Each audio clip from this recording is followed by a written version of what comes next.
Hey everyone, welcome back to ForgeFlux Workshop. My name is Nick.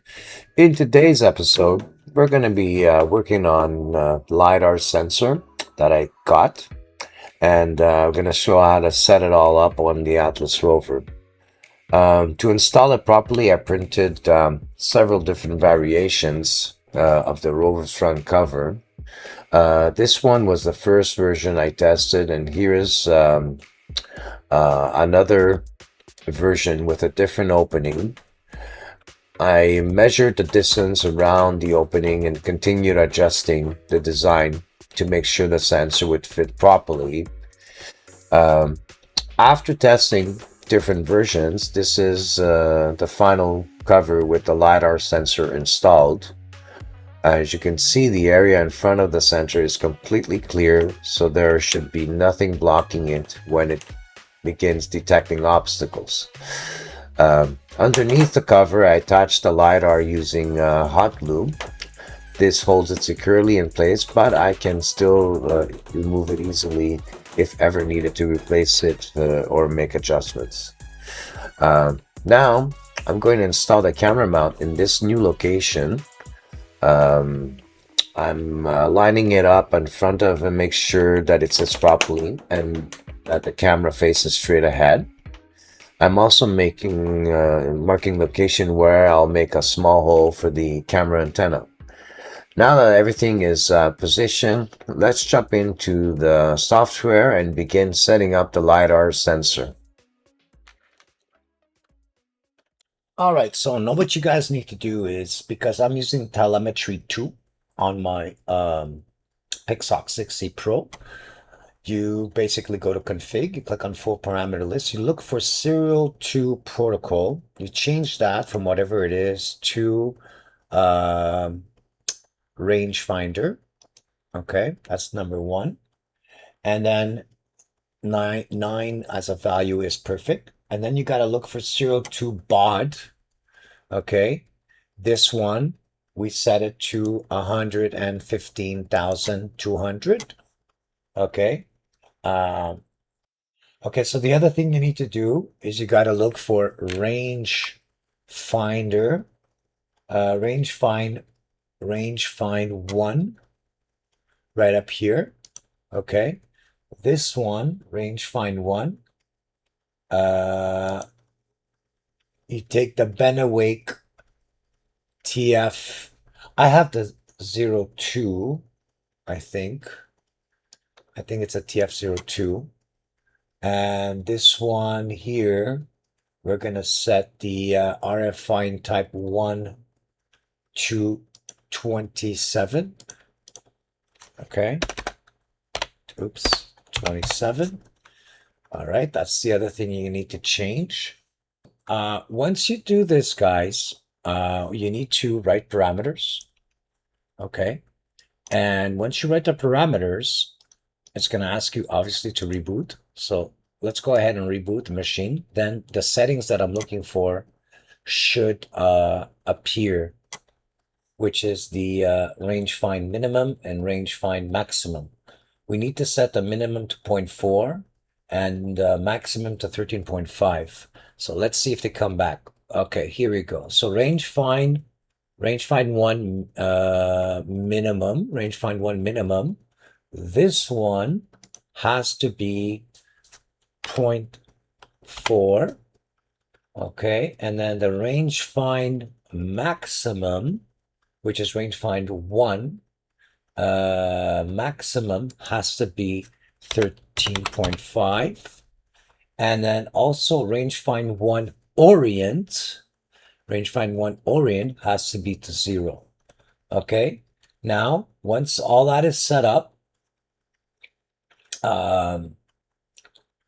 let's click write parameters. So these are all the settings you need to do for the LiDAR sensor. Now, let's go and reboot the machine. All right, guys. So basically, everything was set up correctly. It's just the baud rate, I had it at 57,000 instead of 115, so I changed it to 115. I forgot to do that. That was the only thing. Now, if you pay attention here on the bottom where it says rangefinder 1, you see the value is 16 right now. So what I'm going to do is I'm going to go to the rover itself and I'm going to point an object in front of it and see what it does with different distances. So I'm going to take a big object and see what happens. So now we're going to be testing the proximity sensor using the radar display in Mission Planner.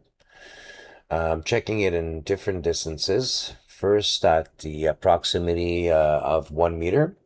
As you see on the screen, it's got a little red line on the radar. Then we're going to also test it at 0.5 meter. Now you see we have a little red line at 0.5 meter.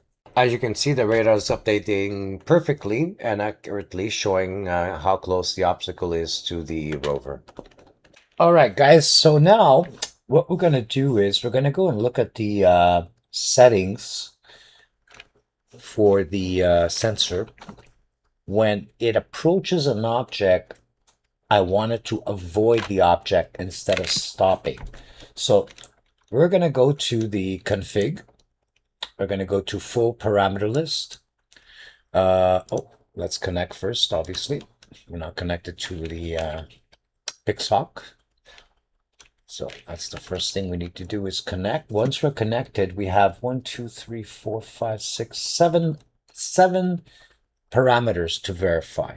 Okay, so with these parameters, the Pixhawk will sense an object about 1 meter away and start avoiding it. So first one is called RNG-FND, like David 1. So here we go. Orient. So rangefinder 1 orient has to be set to 0, which is good. Okay, next PRX1. Let's go look for that. PRX1. And then we're looking for type, PRX1 type. This one has to be set to 4, which is already set to 4, which is great. So far, so good. Now we have to look for avoid enable. All right, AVOID.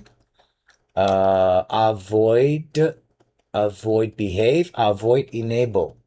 This one, avoid enable, has to be set to 7.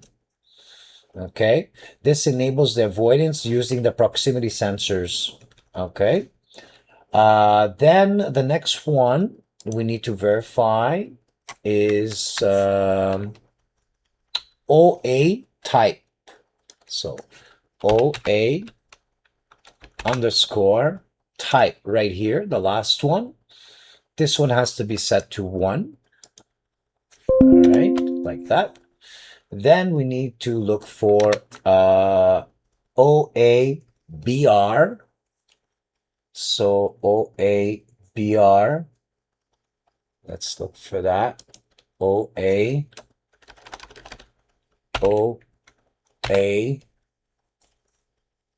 underscore B. No, this one doesn't seem to be on the list. ORB type, ORB. So let's just do a OA search. OA. Nothing comes up for OA. Even if I scroll, element O. OA type, OSD. No, what if it's a 0? Let's just make sure, which I doubt. No, okay, so that's not there. All right, let's just verify. Bear with me 1 second. Let me just verify something. So OA type, OABR type. Sorry, OA type, I set it to 1. OABR type is not there. OABR look ahead is not there. And OA margin max is not there. Why? Okay, so the reason why those are not there is because once we enable the OA type and we set it to 1, we have to write the parameters. And once we write the parameters, those other options that I was looking for. So once you enable OA type to and you put it to 1, it enables the bendy. It's called the bendy ruler. Once you enable the bendy ruler, you have to reboot the machine Okay, well, don't have to reboot the machine, but I'm gonna go reboot the machine. Then we're gonna see those other 4 options pop up. So let's just wait for it to write the parameters. Okay, now let's go look for OA underscore. Where's it? Not 0A, but OA underscore. Now we have them. So OA BR type, which is this one right here. This is supposed to be set to 1, which is correct. Then OA BR look ahead. Where is OA BR look ahead? Size, radius, expire, distance, beam width 5. No, I don't see OA look ahead. Okay, so after rebooting the unit, you can see here we have the OA look ahead. Okay, so now for the OA look ahead, we have to set that value to 5. Okay, value to 5. There we go. So that's set. Now let's write the parameters.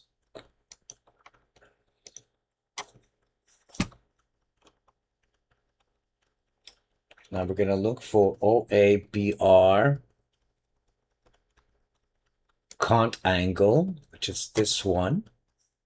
Okay.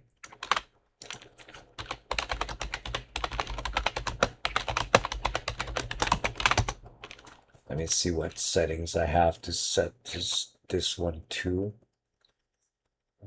So we have the cont angle is set to 75 right now.